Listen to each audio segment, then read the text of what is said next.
Hello, এটা দেখতে পাচ্ছ তো? এটা একটা তরমুজ। তোমরা ভাবছো যে এই তরমুজটা আমি খেতে বসলাম? একদমই না। এই তরমুজের রসটা বার করে নেব।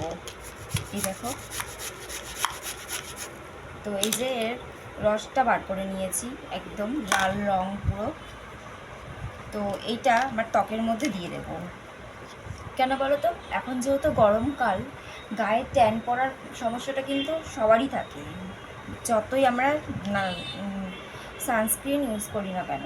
তার জন্য এই তরমুজের রসটাকে যদি তোমরা এইভাবে দিয়ে কিছুক্ষণ রেখে ঠান্ডা জলে ধুয়ে ফেলতে পারো, তাহলে কিন্তু তোমাদের ট্যান পড়ার সমস্যাটা একদমই চলে যাবে।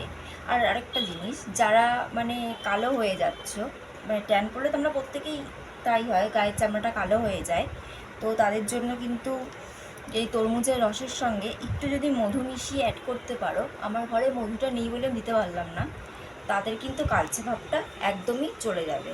তাহলে তোমরা এই ঘরোয়া পদ্ধতিটা কিন্তু করে দেখতে পারো, তাতে তোমাদের একটু হলেও হেল্পফুল হবে। আমার এই ছোটো ভিডিওটা যদি তোমাদের ভালো লেগে থাকে, তাহলে অবশ্যই লাইক, কমেন্ট, শেয়ার আর সাবস্ক্রাইব করবে। তাহলে বাই।